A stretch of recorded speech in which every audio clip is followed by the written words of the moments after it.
Last week, we heard from local historians, community leaders, and descendants of Quakertown residents. And this week, we will hear from doctoral student Jessica Luther Rummel about her research in the events surrounding the bond vote and removal of Quakertown residents in 1921 and the early history of the Denton Ku Klux Klan. And now I'll present Jessica. Jessica Luther Rummel is a local activist, PhD student, and teaching fellow in the Philosophy and Religions Department at the University of North Texas, where in the spring of 2020, she graduated summa cum laude as a McNair Scholar with a degree in Religious Studies and an advanced honors distinction for her thesis entitled Legacies of Power, the Cultural Heritage of Theological White Supremacy, an intersectional case study of the Ku Klux Confederatism in Denton County, Texas. She is currently engaged in research related to whiteness studies, in particular the theomythologies that underpin white supremacist ideologies and movements. Well known for her local activism, which is largely driven by her scholarship and research, Jessica is a self-described field philosopher whose activist efforts are centered around documenting, exposing, and denormalizing white supremacist culture at the most local level. And I present Jessica.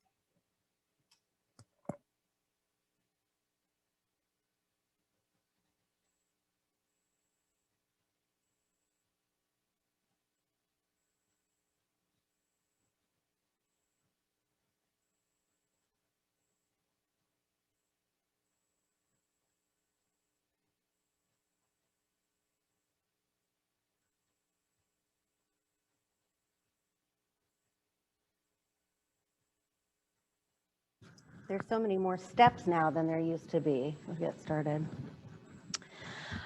First, before we get started, I just want to take a brief moment to recognize the fact that we stand here today on occupied, seized, and unrelinquished territories that belong to the Caddo and Wichita tribes, who have long been stewards of this land. I'm really honored to be a part of this moment of reckoning. It's important, in addition to broadening the local histories in the ways that we have been as part of this series, and emphasizing histories of Blackness that have long been whitewashed. I think that it is also important that we recognize the true role of the history of whiteness. We often talk about in academia how whiteness has been emphasized, how whiteness has been the standard of history, but we rarely recognize how whiteness is driven by counter histories. How there are legacies of white supremacy that continue to dominate and perpetuate dangerous ideologies in our communities. And so admittedly, while I'm honored to be here, I'm never truly very excited to share my research. I have to be honest, many of the figures that I'm going to talk about today have been given their due time in history. They have been heralded as bastions of social progress for their great philanthropic contributions. However, what is often left out are how these contributions predominantly benefited a distinctly white community at the expense of those already most marginalized, particularly of Black and brown populations, African Americans especially. So by correcting these histories, it's my hope that we can hold historical figures and places accountable. It's important to know where ideas about race traffic, and we need to hold those ideas accountable with full and contextualized histories. By doing so, it's my argument that we place barriers to myths and legends, to inherent cultural ideas that perpetuate whiteness even when we don't mean to, that normalize whiteness as a social standard even when we don't mean to. So that said, if you could put the next slide up for me, I do want to give a very clear and explicit trigger warning for my presentation today.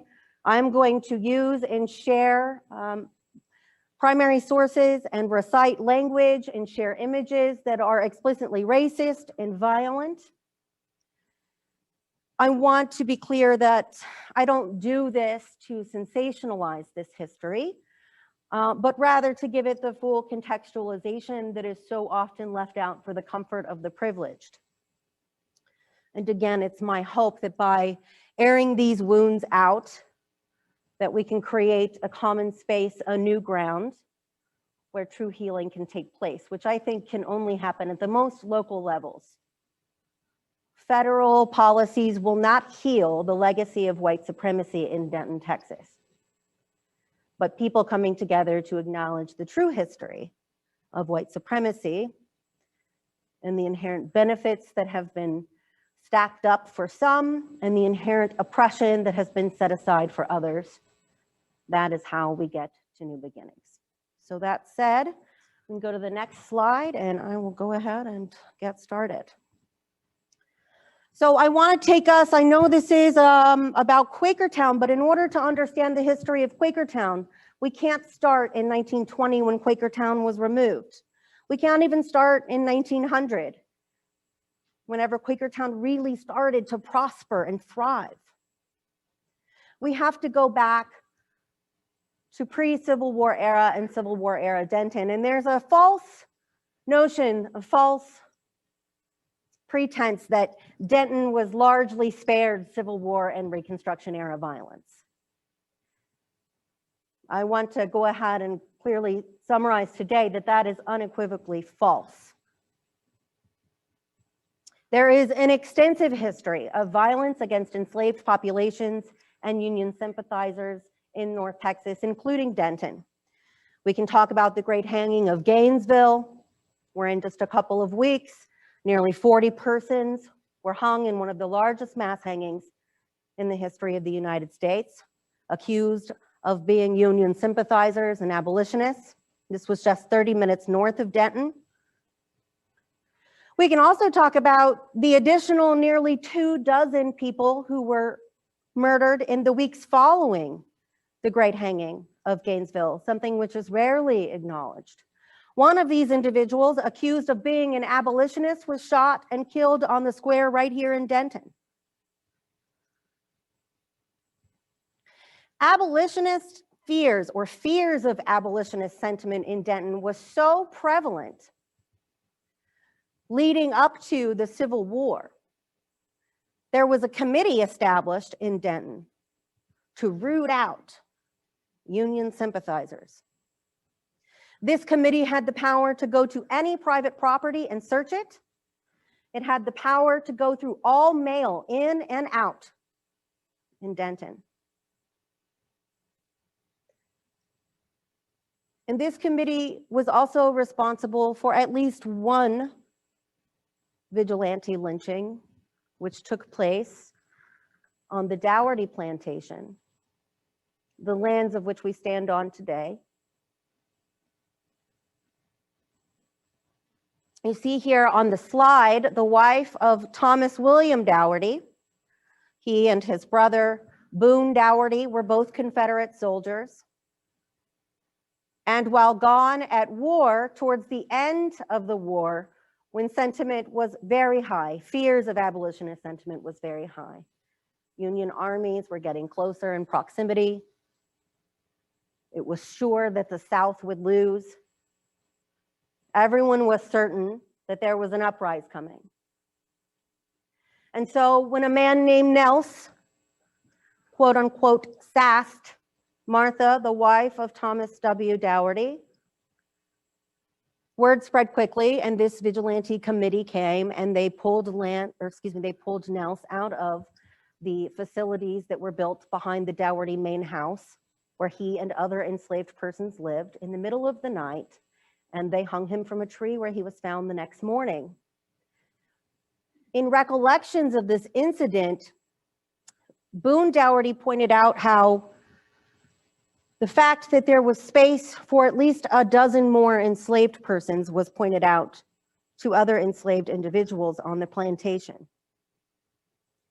And so when we talk about policing Blackness, I think that it's important that we recognize that there are both unofficial and official ways that this has taken place historically, because it continues to be the same today. And so this is one of the earliest modes of unofficial policing of Blackness that exists in the historical register for Denton. We can go ahead and go to the next one.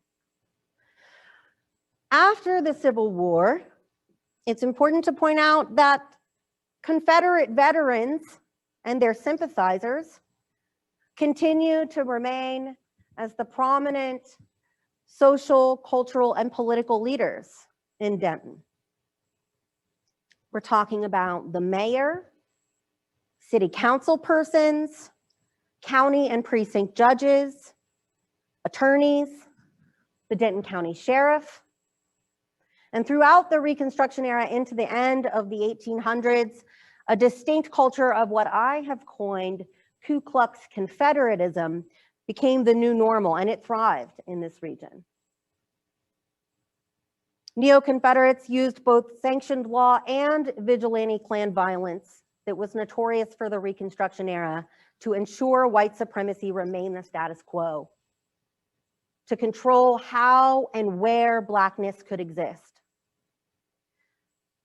Freed persons were tolerated so long as they were subservient and they acquiesced to white supremacy. And these ideas were founded on theological promises. These individuals believed that they were divinely mandated to be the overseers of Blackness. But at the same time that neo-Confederates were thriving and rebuilding white communities after the war,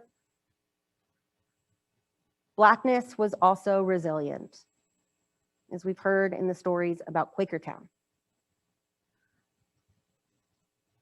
These settlements of formerly enslaved persons and their descendants sought the same social progress that white communities did. And by the early 1900s, Quakertown was a thriving freed persons town. The problem was they did this without white endorsement. So you have a community of neo-Confederates convinced that they have been assured by divine mandate that whiteness is supreme. And yet here is this community, this entire business district, being established and thriving without permission. This didn't just make them angry, it challenged their very identities. It challenged who they are, who they understood, what they understood as their place in this world.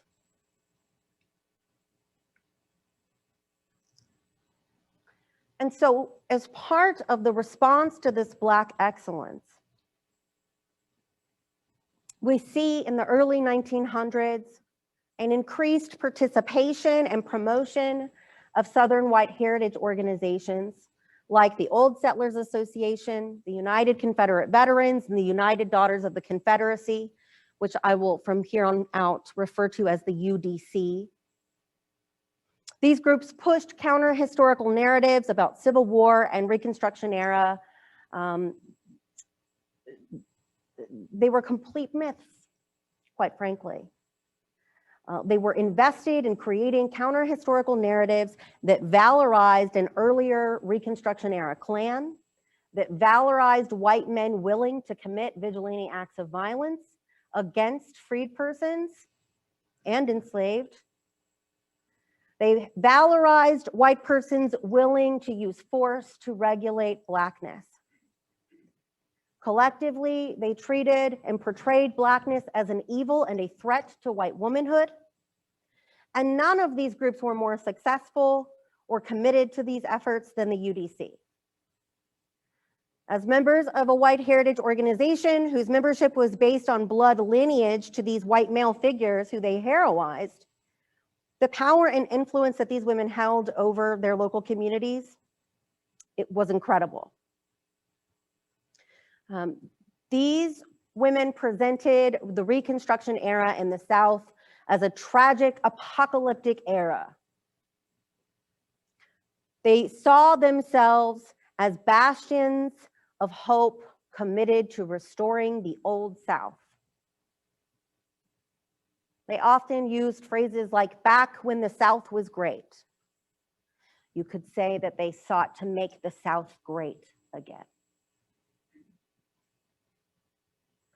And so the way that these narratives were shared and embedded in the community, these counter-historical myths, were rooted in Protestant theomythologies that helped facilitate a new, distinct, and modern brand of racialized clannish language and culture. Over the course of the first and second decades of the 1900s, these groups, particularly the UDC, helped to redefine civic and national identity by creating cultural modes for policing Blackness. These modes are now systemically ingrained in Denton's civic institutions, politics, and in their official modes of policing. Dentons UDC, it is important to point out, the establishment of this organization here locally is inherently connected to the establishment of Texas Women's University, originally called the College of Industrial Arts for White Women. In 1903, the college was established here, and just 2 years later, in the summer of 1905, Brazos County UDC member Mrs. K.V. Banks visited the campus where her son was a dean of students. And she was also friends with a woman named Katie Daffin, who was teaching that summer. Katie Daffin was the the daughter of the self-proclaimed Texas Klansman, Reconstruction era Klansman, Lawrence Daffin. Denton's UDC chapter was established that summer in the Denton County Courthouse and later named after Katie Daffin in her honor. It is also important to point out that Mrs. Banks, the wife of the Dean of Students at the CIA, was the first president of the Denton chapter of the UDC. And this chapter immediately set off on engaging in revisionist histories once it was established. They convinced in 1909, they convinced local school districts, the local school district, to change the names of all of the local schools to the names of Confederate military heroes. And these name changes marked the beginning of a series of proactive efforts from these women to re-establish white dominance, to make the South great again. And after they renamed all of the schools, the following summer in 1910, Katie Daffin, who had gone back south to Galveston, she revisited the Denton area and suggested to the women of Denton that they build a Confederate monument, a tribute to those veterans who had fought so valiantly for the region. She told the local group that by doing this, they were fulfilling their true purpose of the organization. This monument fundraiser, which was necessary, they needed to raise, they initially set out to try to raise $5,000. They learned very quickly that that was a bit more than they could collect. So then it was revised to $2,000. But the monument campaign was initially launched by the UDC in 1913. It is notable that at the same time, the City Federation of Women's Clubs was formed here in Denton. This was a local manifestation of a statewide organization of Texas Federated Clubs for Women. And this organization basically worked by way of a conglomeration of appointed delegates. So various women's clubs across the city would delegate 1 to 2 representatives to go and represent, and these white elite women would network and collaborate together, pool their resources and their efforts to make the changes they wanted to see in the community happen. Dentons UDC was not initially a part of this city federation as a delegated club, but more than half of the founding members were UDC members. They were just appointed by way of delegations from other clubs that these women were in. It's also notable that all of these women were also leading figures in the local Protestant churches. Most of their efforts were heralded as good Christian endeavors that benefited the white community, but once again, often at the expense of Blackness. For example, in one of the first publications of the City Federation of Women Clubs in Denton in May 1914, a civic recommendation was included from Professor C.N. Atkinson here at the CIA. He was also the husband of the City Federation secretary, wherein he suggested that the Quakertown community be removed to make space for a park. Now, of course, in this time, this would have been a whites-only park, and the park that was later built on the grounds of Quakertown was indeed a whites-only park for decades thereafter. I've mentioned several times about the role of theology and Protestant ideals, theo-mythologies, and the beliefs and ideas of the UDC.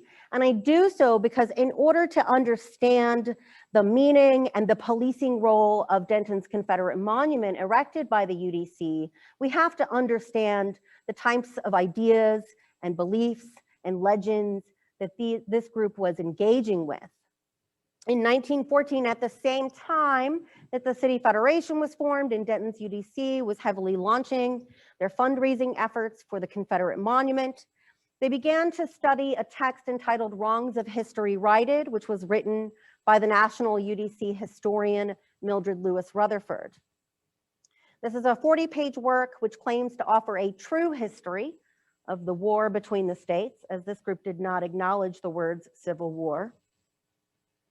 And according to this text, according to the ideas and teachings of the UDC, which were regularly imbibed by the local chapter, slavery played no role at all in the Confederate rebellion. Slavery was no disgrace to the owner or the owned because Africans were initially savage to the last degree. And as such, their reform under rigid law was a strong argument for the civilizing power of slavery, and they should be grateful for the opportunities afforded to them. Biblical scripture was regularly used to justify these ideas, and again, the theological origins of the UDC's white supremacist ideals cannot be overemphasized. Rutherford states, slaveholders had a part in the greatest missionary and educational endeavors that the world has ever known. In all the history of the world, no peasantry was ever better cared for, more contented, or happier. As Denton's teachers, Protestant church leaders, social and civic authorities,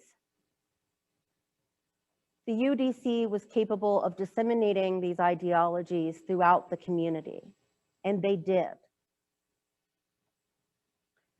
And it was because of this that their efforts with the Confederate monument and their eventual efforts calling for the removal of Quakertown were so successful.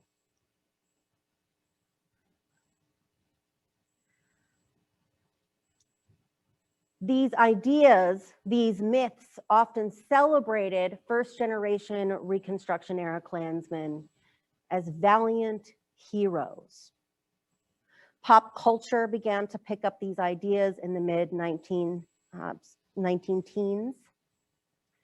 Popular novels like The Klansman were reformed into Birth of a Nation, which came out in 1915, which you see a moving image of here on the screen.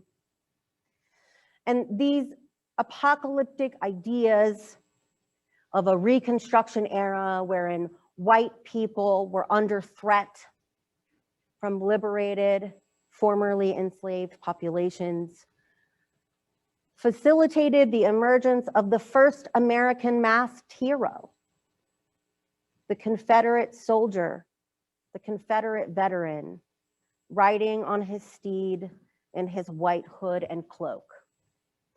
You see, the UDC didn't celebrate Confederate veterans for their wartime efforts. They lost.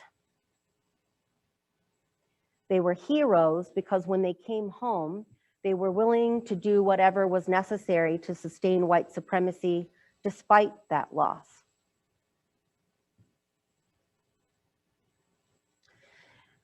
The Birth of a Nation film was shown, let's go ahead and change that, in 1917, in January 1917, on the College of Industrial Arts campus. People came from across the county, even out of county, to see the screening, which took place back to back over the course of a weekend. And while the ideas that were emitted from this film were certainly powerful and certainly helped to shape the near future, which saw the forced removal of Quakertown, this screening had a very real economic impact as well. After the UDC unveiled their monument, they published an accounting of all the subscriptions, all the contributions, which made that monument possible. And according to their own accounting, they raised just over $2,000 for their monument.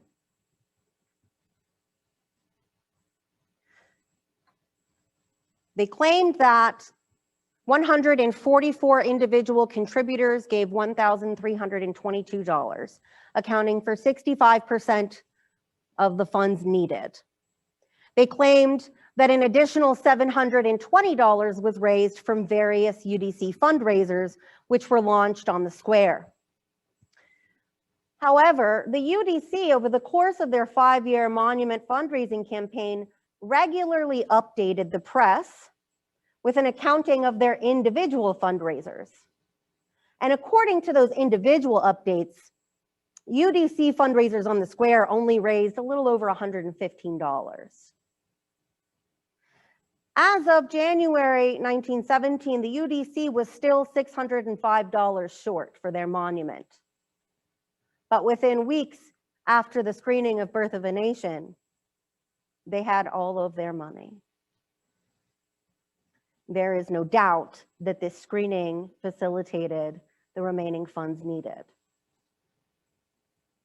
especially considering that many of these women had close ties and affiliations to the university, especially considering the obvious commitment of the university to neo-Confederate ideals and white supremacy. I further analyzed the monies contributed to the Confederate monument, which I've got on the screen here, and I just want to briefly point out a few things, because again, we're talking about policing Blackness. And the point that I'm getting to here is the way in which this monument policed Blackness and how we know it was the intent of erecting this monument, that the UDC and those who contributed to this monument did so because they knew it would facilitate a policing of Blackness.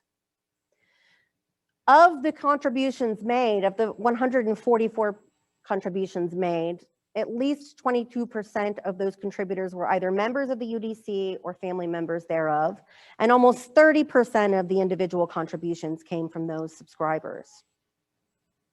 But nearly 50% of the people who contributed descended from families who engaged in slavery. Keep in mind, less than 2% of Denton County's population participated in slavery. Almost 65% of the dollars raised from individual subscriptions came from these families, which means that money was the result of labor from enslaving persons that was later invested in a Confederate monument. It's also notable that many of the people who contributed, their names later appear in activities directly related to Quakertown's forced removal, whether it be on petitions or as members of organizations who led the efforts to remove the community. And it's notable that I can identify at least 25% of the 144 contributors are later clearly connected to Klan violence and Klan activities in North Texas that erupted within the years of Quakertown's forced removal. Keeping in mind that the Klan is a secret organization that doesn't publish memberships, the fact that 25% at least were connected to Klan activity is notable.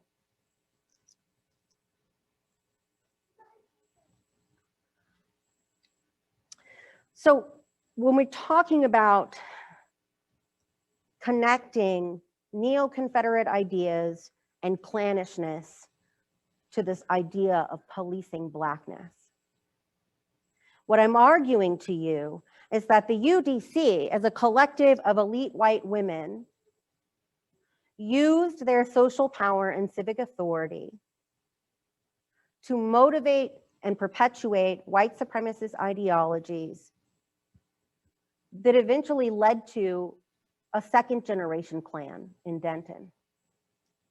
And we can see this again by going back and looking at the ideas that this organization was engaging in and distributing. So in the fall of 1917, just before their Confederate monument was unveiled, the UDC selected another text from their organization's library to study, Historical Sins of Omission and Commission, also written by historian Rutherford.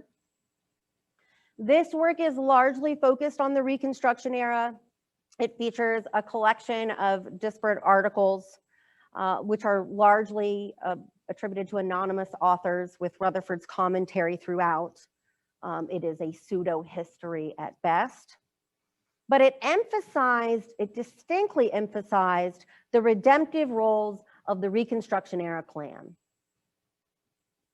And what I found most notable about this text was how it instructed the local UDC to continue their studies by looking to, quote, Mrs. Rose's book, The Ku Klux Klan or Invisible Empire, is authority on this subject being the saviors of the Reconstruction era, the Klan. And then she told them, put that book into your schools. It's clear that the Katie Daffin UDC here in Denton was fully aware of and familiar with this work that was written by the previous UDC historian, S.E.F. Rose, as they unanimously endorsed this book along with every other UDC chapter in their national conference just a few years prior. They also made a pledge to place it in all of Denton's local schools as a supplementary history reader. Clearly, I just want to make sure there are no misunderstandings. This book is a blatant and emphatic ode to white supremacy on the grounds of Protestant theological discourse. It is a written memorial to Ku Klux Confederate veterans. The opening dedication, I think, provides an important insight into the world of early 1900s era UDC mythology, because again, it emphasizes this idea that Confederate veterans and first generation Klansmen or Reconstruction era Klansmen were one and the same, indistinguishable soldiers of valor. Rose dedicated her book to the youth of the Southland, claiming that she hoped that it would inspire future generations to act in the same spirit of Confederate veterans who she claimed were the real Ku Klux, whose deeds and courage and valor were never surpassed. So again, what I want to emphasize to you is how the writings of the UDC made it explicitly clear that monuments to Confederate soldiers were the equivalent of monuments to Klansmen. The organization understood this, and I would argue that so too did the individuals and persons who paid for and supported and celebrated these monuments. These monuments were beacons to white supremacy, and they served to create racial barriers. It is no surprise that after this material was written and disseminated, that these monuments began to appear all across the South as part of UDC movements. Denton's monument was unveiled on June 3rd, 1918. And the events that unfolded afterwards did so in a rapid fashion. Just 2 summers after the monument's unveiling, the National Klan sent recruiters out all across Texas to establish local chapters. And they arrived in Denton with their national Kloran, or recruiting manual. And by the time they arrived in Denton, the local population was already thoroughly familiar with the rhetoric. The UDC had been priming them for more than a decade. If you compare the teachings, the UDC, when speaking on Reconstruction, claimed that it was a demoralized state of affairs, which required the Ku Klux Klan as a solution to Blackness. The UDC promoted the Black villain myth, suggesting that Black men, in particular, were a threat to white women. The Kloran used the exact same myth. When it came to African American suffrage, the Kloran compared this to black heels on white necks. UDC texts compared Black suffrage to the same thing. They used the same language, the same metaphors.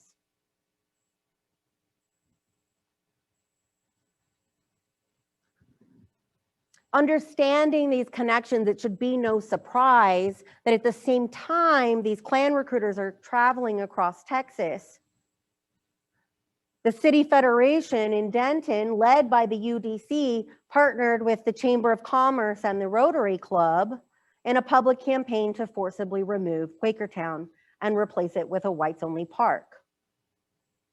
While many white elites certainly helped facilitate this, I want to make sure that everyone understands no group was given more credit or self-proclaimed that credit more than the City Federation led by the UDC.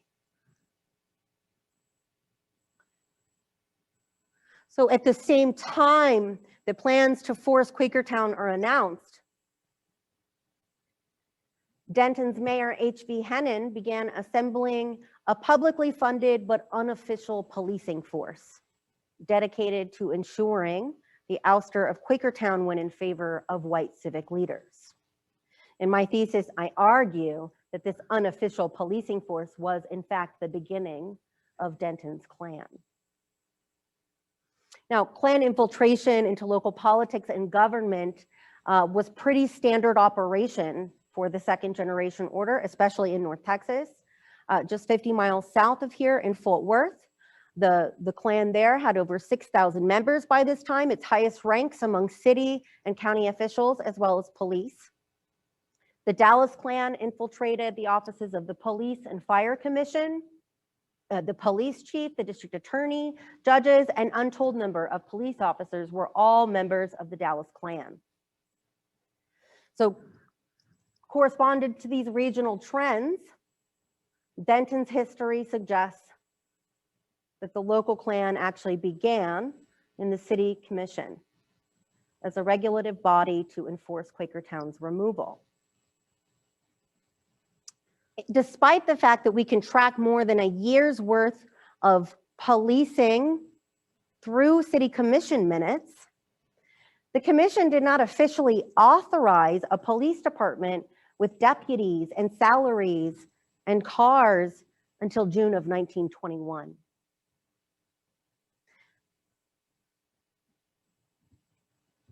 It's also notable that at the same time that Denton's official police force is established, marks the beginning of a height of racial violence that lasted for a year, which has thankfully yet to be repeated.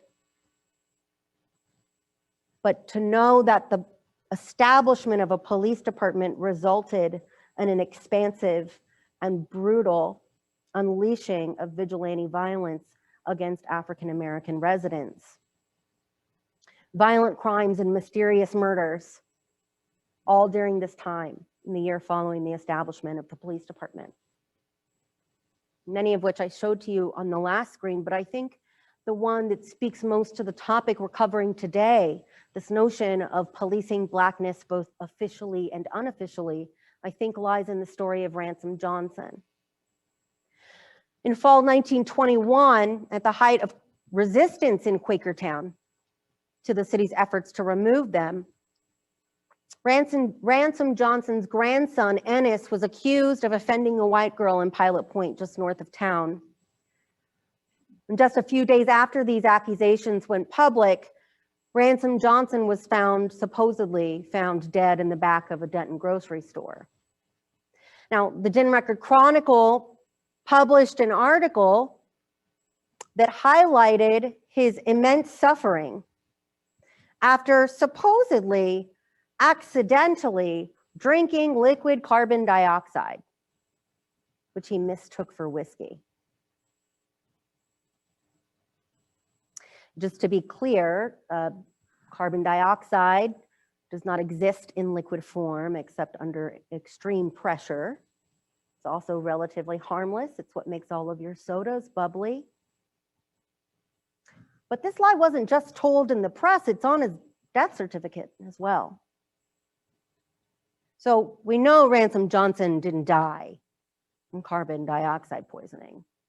But what we do know is that he was murdered, that he obviously suffered a great deal, and that those in power wanted Quakertown residents to know these facts.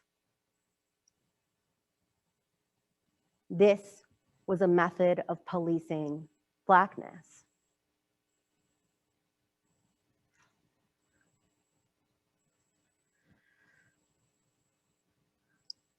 In mid-August 1923, as the last of the homes that were left behind in Quakertown were being removed from the vacant neighborhood, the local white community celebrated with a massive Klan parade throughout the city.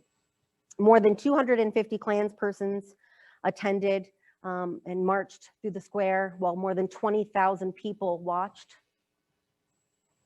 This was an assertion of white dominance. This was a celebration of whiteness. This was a reclamation of space.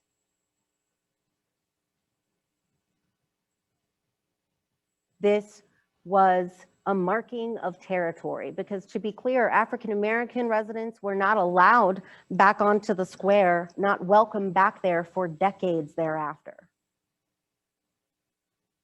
What is also notable about this parade is how 40 plus officers marched alongside the Klan. There was no question about who was in control in Denton during this time. But I do want to be clear that it was not just the official authorities who were in charge of policing Blackness. Again, Klanishness in Denton by this time had become a lived ideology. This idea of Ku Klux Klanishness was part of popular culture. It permeated both college campuses, especially the White Women's College of Industrial Arts. After Quakertown, the initial campaign and the park bonds were officially passed in the spring of 1921, the local CIA student body celebrated this in the Dedalian Yearbook. You can see here on the left side of the screen, this image took up an entire page in the yearbook. The yearbook that year had an Egyptian theme, and this was incorporated in order to show the successful reassertion of white dominance over Blackness that had been accomplished by way of the park bond vote.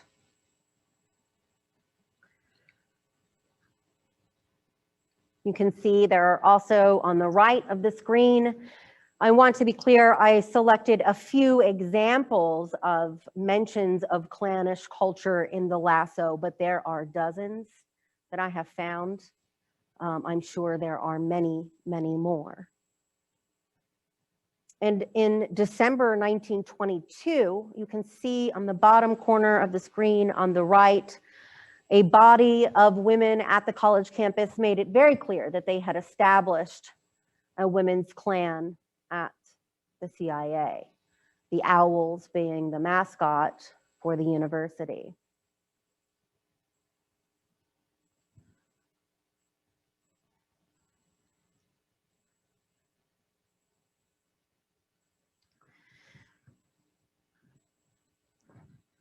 It has been asserted that the president of the College of Industrial Arts, F.M. Braley, was perhaps involved in clannish activity. I will go ahead and say clearly today, he was surely a leading figure in Dentons Clan. We can prove this by looking at his activities leading up to his death. For instance, during the 1920s, pretty much all of Denton's Protestant churches were heavily involved in recruitment for the Klan. All of the local Protestant clergy members gave shining endorsements for the local Klan. But notably, the first Christian church, Reverend J.M. Perry, preached entire sermons dedicated to God's hooded night riders. Braley was on the board of directors for the First Christian Church. He was also leading member in the Chamber of Commerce and Rotary Clubs, one of the earliest proponents of Quakertown's removal. And he was highly revered by the local white community for his commitment to policing Blackness and ensuring white supremacy in the local community. It is notable that after he was appointed the president of the CIA in 1913, that's the same year that the Monument Fund is initiated. It's the same year that the City Federation is formed. It's the same year that the African American school burned to the ground mysteriously. These things, even these things put aside, it's the events that immediately followed Braley's untimely death from the flu in May 1924 that provide the clearest proof of his leading role in Denton's clannish activities. His funeral was held at the CIA campus and included a gathering of some of the highest ranking Klan members in North Texas. His service was conducted by Reverend J.W. Kearns from Waco, who just a few months prior had given a full-hearted welcome speech for the Texas Grand Dragon Zeke Marvin. He also had representatives from two Denton churches with the largest involvement of local Klan activities, Reverend S.M. Black of the First Methodist Church and W.C. McClung of the First Baptist. And the music for his service was led by J.W. Pender, a notorious Klansman celebrated for his clannishness at the North Texas State Normal College. But again, I think that the most damning evidence comes even after this. It comes in the events that unfolded in trying to replace Braley at the College of Industrial Arts. So after Braley passes away, the Board of Regents decide they need to immediately start looking for a replacement. And they look first to Dr. Lindsey Blaney of Rice University. Now keep in mind, Dr. Blaney never applied for this position. He never even inquired about it. But Denton's CIA Board of Regents were convinced that he was the right person based on the following. They gave a list to the DRC. He was a Southerner. He was a son of a distinguished Presbyterian clergyman. He was a lieutenant colonel in World War I. He published in conservative magazines, and his wife was a member of white women's heritage organizations. Clearly, he was the perfect fit. At the same time that they're looking for Blaney, Ma Ferguson is running for governor in Texas on an anti-Klan platform. and visiting state-funded colleges, threatening to take away funding when elected from colleges that don't weed out Klanish actors. Her husband came to the CIA and gave a speech on October 28th, but the DRC never published it. They did publish the same speech given the next day in Austin, however. Blaney ended up accepting his position and starting in January of 1925, but it didn't take long before things went downhill. Much to the surprise of the Klan-run CIA Board of Regents, Blaney, as it turns out, was a staunch anti-Klan proponent of the Klan. He was remarkably progressive in his ideas about education as well. He sought to modernize the university. He wanted to break the college up into multiple colleges and expand the college to include legitimate subjects for women who maybe wanted to learn more than just sewing and cooking. And this is when Denton's Women's Clan really got upset. According to them, Blaney had ruined everything that Braley had built. They repeatedly referred to the culture that Braley had established and the threat that Blaney posed to that. And it didn't take long before they started holding votes calling for Blaney's resignation, but he refused so long as it was a minority of the board. And he resisted these calls until fall 1925, when a petition began to circulate with accusations that he had been inappropriate with young women on campus. These rumors were then disseminated throughout the state of Texas in newspapers across the state. Finally, the board held a new vote in late fall 1925, and with a majority of regents in favor of his resignation, Blaney did go ahead and resign. It is notable that there is very little documented history in the official CIA archive regarding Blaney's role here. All of these conversations would, of course, been documented thoroughly in the official minutes of these meetings. If someone finds them, I would appreciate you letting me know. They have thus far not been available. But Blaney did get the final say. After he resigned, he worked with the new anti-Klan governor, Ma Ferguson, to expose the CIA as one riddled with Klan members, especially in the highest echelons, including in the Board of Regents. Ma Ferguson wrote a letter to the city of Denton, which was published in the DRC, buried 8 pages deep, in which Blaney was defended by Ma Ferguson. She condemned his ouster and summarized the accusations made against him as false and created by a lot of, quote, Ku Kluxers and zealots. She also pointed out how from the beginning of Blaney's arrival, the Klan put a watcher over him, J.W. Sullivan, the same Klansman who ran music for Braley's funeral, called out by the governor of Texas as being a leading Klansman in Denton.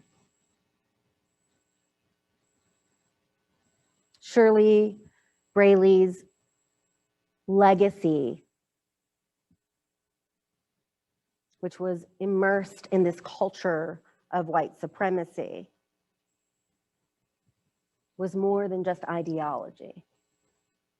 He was a leading figure in Dentons Clan, and as a result, his legacy ensured that after his death, white supremacy would be protected both on campus and in Denton at large.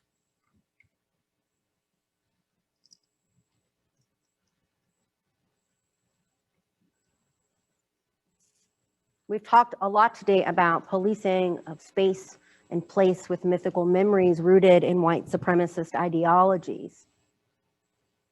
After Blaney was removed from the CIA, of course now Texas Women's University, the campus remained a thriving hub of Klanish culture, and the preservation and memorialization of the white moral order was affixed in stone in spring 1927. when the college's new Braley Memorial Library was erected and dedicated to the late president on the exact ground where we stand now.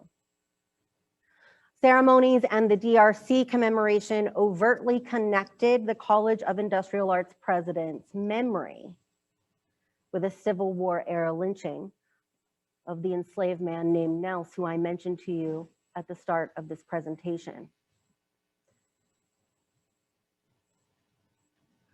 In his recollections, Confederate veteran Boone Dougherty, who in that time was on the verge of death, but still alive nonetheless, he recalled how an old oak tree at the northwest corner of the library was once a sentinel on Blue Surge Hill on his family's plantation during the Civil War, a time when he claimed punishment was made to fit the crime, as he recalled Nels's fate. Editor W.C. Edwards, who ran the Denton Record Chronicle, also a notorious Klansman exposed in congressional hearings of 1926, humored in the article of how a decade later, tree limbs once, quote, convenient for hempen neckties, end quote, would shade young white women studying in the gardens below them. It is undoubtable that this location was chosen by happenstance. This was an intentional placement, an intentional memorialization of white supremacy.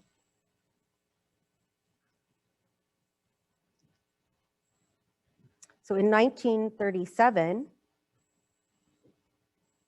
oh, I got ahead. So this tree does still stand today. It holds place and space in the legacy of white supremacy, which continues to permeate throughout Denton, including on this very campus. You can see on the slide here, in a 1927 artist rendition map of campus, which was prepared just after the establishment of the library. You can see that the tree is given notable placement in the drawing.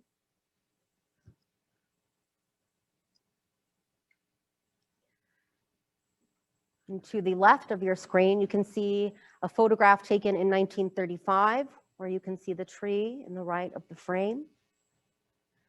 Now, in 1937, with the New Deal, funds were used to upgrade the campus, including the library, which then became renovated and vastly expanded and converted into a science building, which we are occupying right now. And you can see that on the right side of your screen. But by comparing the historic campus map of 1927 and one from 2021, as well as comparing building specs and tree growth at the northwest region of the science building today, one tree continues to clearly stand out. Some of you are already looking out the window. Go ahead. And you can see to your right, the very tree where Nels found his fate, the very tree meant to stand as a testament to white supremacy. It is a true sentinel of a tree. This live oak it is the only tree on this campus which fits both the description, the location given in the DRC by Boone Dougherty, but it also, using forestry techniques, measuring the circumference of the tree, we can estimate its approximate age to about 210 years old. Nels's lynching took place in 1866, 155 years ago, meaning this tree would have been at least 50 years old, certainly a sentinel in its time amidst predominantly blackberry bushes. And it is in fact the only tree on campus today whose age, location, and specs fit the descriptions that have been provided. I point this tree out to you and I focus on this tree for you today because this tree is a testament to Nels's lived experience and his death at the hands of white supremacist violence.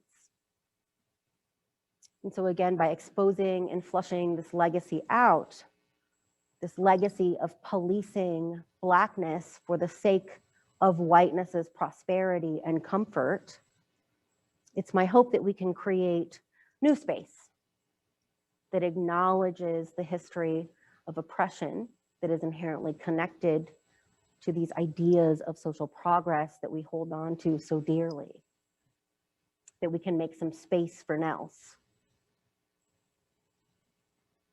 That is the end of my lecture for you today. You want to add something? Open it up for questions. Yeah, I'm happy to take any questions if anyone has anything. I also just want to encourage everyone to take a deep breath. Obviously, the information that I've just shared with you is quite a bit. It is heavy. It is uncomfortable.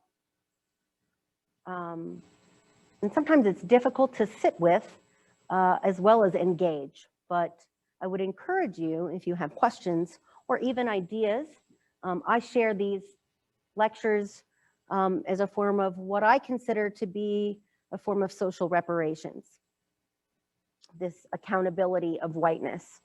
So it's my hope that by facilitating these conversations that we can, again, create some healing. So.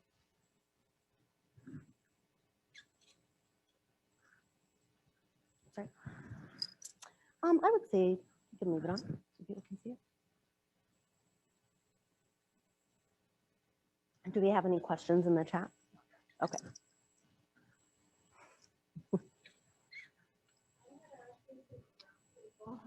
On Thursday, and they had told me that there's no book, like there's no book that exists on this. That's how recent all this research is. There's no book that exists on the history of Quakertown. That's not exactly true. There are a couple books. Not there's one that I might recommend. I don't know. I would encourage you to go to the Emily Fowler Library. The Special Collections Department has several books you can read, and those librarians are very helpful as far as helping you ID the order in which they were published. I'm trying to remember the last name of the author who published the book that I want to tell you. I wish Chelsea Stallings were here. I rely on her for that name recall. She's my right-hand man when it comes to that. Michelle Powers Glaze, yes, that's one. But I would honestly, if you want the best, most inclusive history of Quakertown, I would encourage you to read Chelsea Stallings' thesis. It's available on the UNT Digital Library. Removing the Danger in a Business Way by Chelsea Stallings. And of course, there's my thesis as well. I focus more on perpetrators. I tell the history of whiteness left out. But of course, that is relevant. In doing so, we do discover and make space for Blackness, as we know from Nels's story. So they are inherently connected. You're welcome. I'll just say it's a very arresting story of our history, and I appreciate it, the gravity of it and the depth. And I'm curious about I'm just curious about your opinion about how TWU could address it, or what are some thoughts you have or ideas?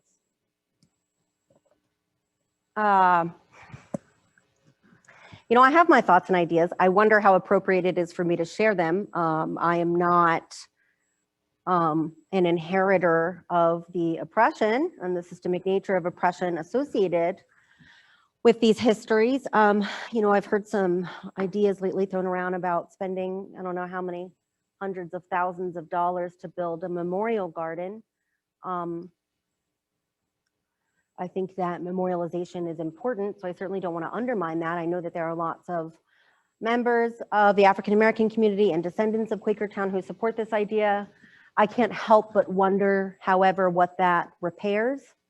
I can't help but wonder how that money might impact the descendants of Quakertown still living in our community who might be interested in, I don't know, college scholarships. I think about how you know, F.M. Braley's name was taken off of the building. They put it on the annex there. After this building was renamed, that building inherited the Braley Annex and inherited that name. And I know that that was recently taken off. That tends to be the approach to fixing things, is erasing it. And I find that problematic. I find that just taking Braley's name off of things isn't enough, that we need corrective and reparative histories, that we need to hold historical figures accountable. We need to identify places where ideas about race traffic, and we need to hold those places and spaces accountable. I would like to see a historical marker put up next to that tree, honoring Nelson and his legacy. I don't want to see it cut down personally, but it's not really up to me. But if it comes to anything, I'd like to see things added versus taken away. Real reparative actions that restore accurate contextualizations. There's a real problem with softening history, making it digestible, making it comfortable. And that is for the comfort of people who look like me. I think I imagine that persons in here who are African American are not surprised by anything I said today. I imagine that it hits you very differently than it does perhaps some of my white counterparts in the room. But to be quite honest with you, I think that white people today need this history more than anyone. Because whiteness and the legacy of whiteness continues today. It continues in policing today. Darius Tarver, UNT student Darius Tarver, was murdered by Denton police. I didn't tell this story. In the 1960s, there was a shooting right here on the TWU campus. An African-American man had a flat tire. He was accosted and assaulted by local Denton PD. One officer accidentally fired his gun, shooting a student. Then a group of white students rolled up and fired shots into a crowd, shooting more people. The veteran who did nothing ended up getting sentenced and a record, while the two white men who misfired their weapons were never punished, and the white officer got promoted to lieutenant a year later. He just retired 5 years ago. These legacies continue, and they are very much a part of our lived everyday. So when I bring up the example of Nelson's tree, that tree does, in and of itself, may not have an impact, but my argument is that there are many trees in this university. There are many places and spaces where ideas about race traffic on this university and throughout our community. And so I think that it is important to recognize those. Just really quickly, I want to recognize we have some comments and questions in the chat. So I think a little bit address this, I think, you know, but a direct question from Macy who says, so what now? What are the steps students, faculty, and citizens should take to encourage the university to acknowledge its history and move forward? So you did start with that. And then Diane Randolph is asking to go back a little bit for a little more information on the CIA. Was the CIA actually called CIA for white women? Perhaps you can give more information on the legislature establishing the college and when it actually used the name CIA. So I'll let you go to either of those, you please. But yeah, so in 1903, the university was established as the College of Industrial Arts for white women. There, that simple. As far as, again, what should we expect from the university? I think that it shouldn't have taken me 4 years to dig up all this information. I think that, again, the Board of Regents minutes are available. When you read basic histories about after F.M. Braley, I think Blaney's name, you might get a half a paragraph and then they jump to the next president, overlooking, the governor of Texas called out the university for being overrun by the Klan, for forcing out a president. That's a pretty notable moment in history. And it has been packaged up and tucked away very neatly. and it took me 4 years to make sense of it. It should be a click away for every student at this university. It should be on the home page of the university website in the About section. And what the university is doing to move away from such legacies should be the next paragraph. That's what I think the university should do. And if the university is interested in any of my research, I am more than happy to provide the language and sources for any of the information. All of that, of course, can be found in my thesis, which is thoroughly cited. But again, I'm more than happy to connect dots and make things as easy as possible.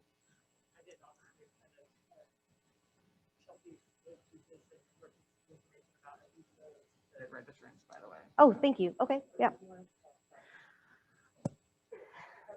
Are there any other questions? Hi, thank you. So my question is about the violence and the sort of threats of violence that the Quakertown residents would have experienced, especially following the city bond vote in April 1921. Yeah, so the threats of violence, the first threat of violence came right after the unofficial police force was established by Mayor Hennon in the spring of 1920.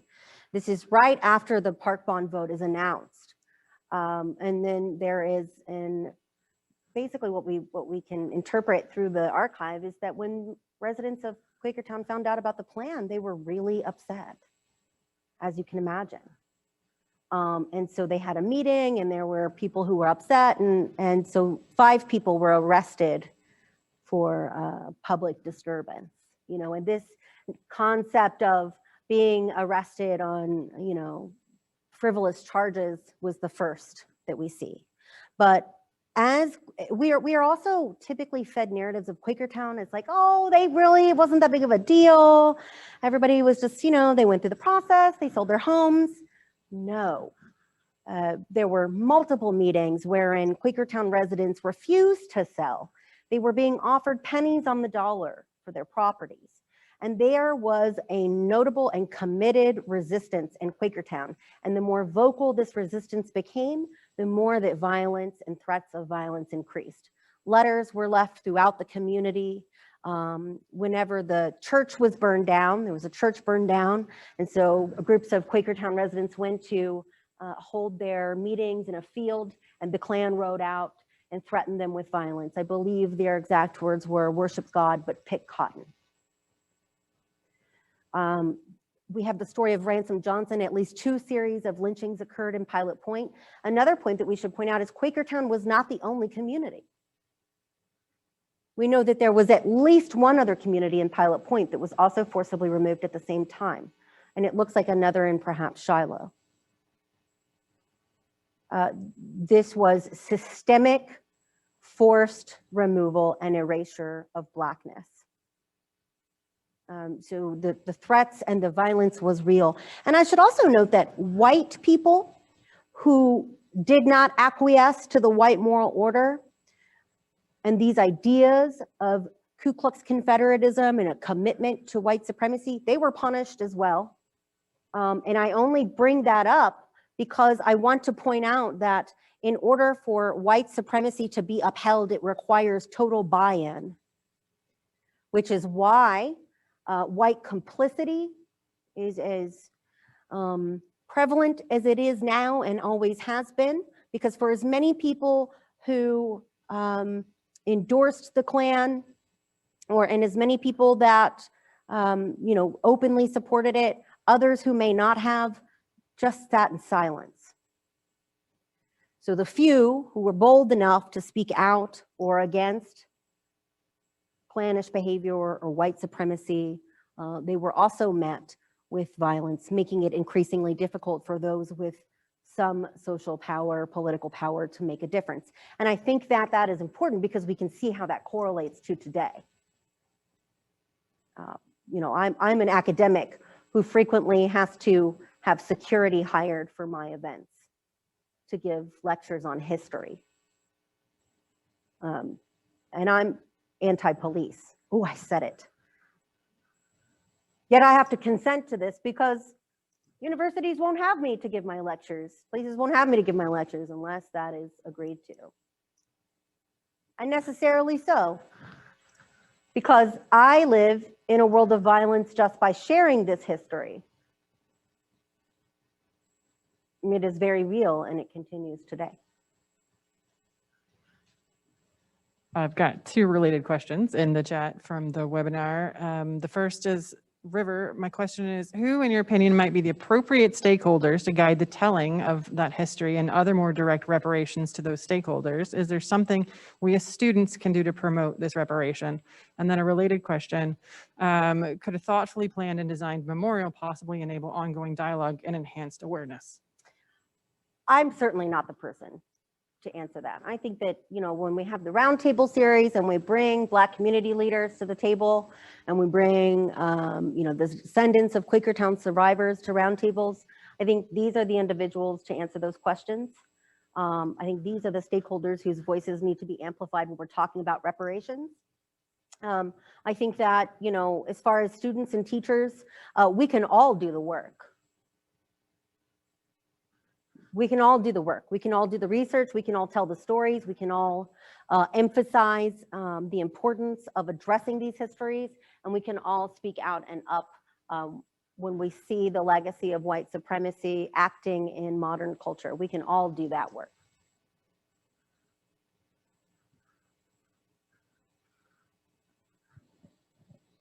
We probably have time for one more question if there are any.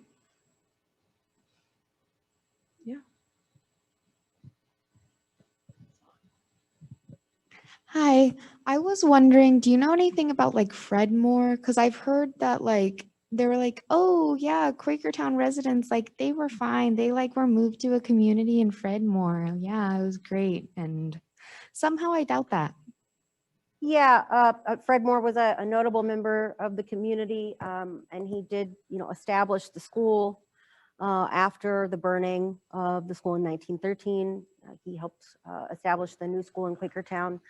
I would suggest reading Chelsea Stallings' thesis on Quakertown for a more in-depth review of that. She does a great job covering that. Again, I don't, I'm far more focused on the role and behavior of perpetrators of whiteness than I am on the community of Quakertown, because there's such a rich body of the Quakertown history, especially Chelsea Stallings. She's done such a phenomenal job of continuing that, and others are following in suit. So I think that's great and important, but there's lots of information out there on Fred Moore.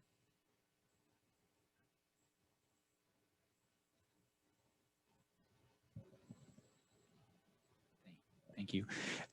Any of the individuals that you talked about, are their descendants still here in Denton? If so, is there any conversation around that and any feelings that they may express?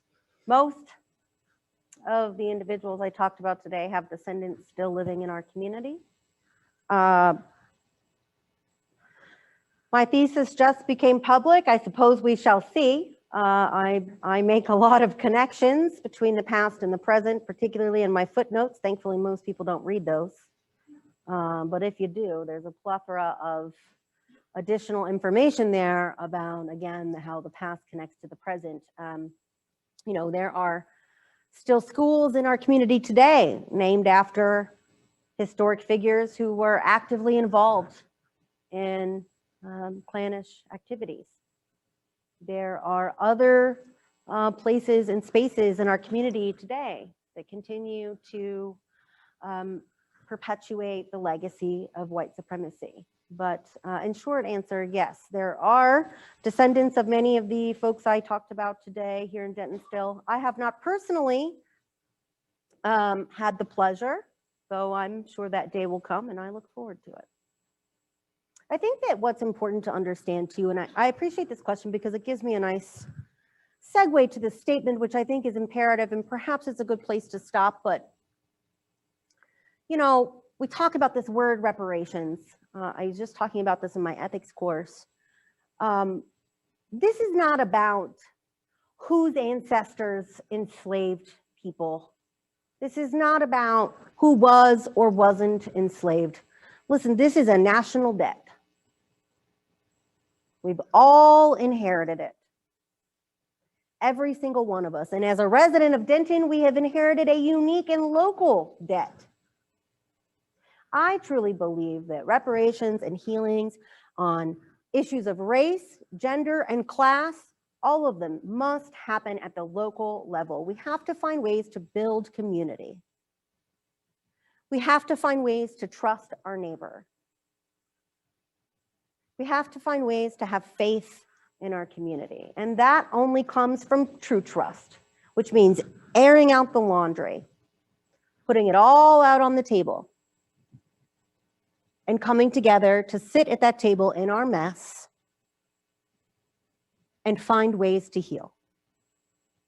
So while it's important to recognize the historical figures and important to maybe perhaps recognize the privileges that have come on individual levels from inheriting certain privileges, and to recognize the certain unique oppressions that have been inherited as well, we still all have inherited the mess. We all have a responsibility to sit at the table.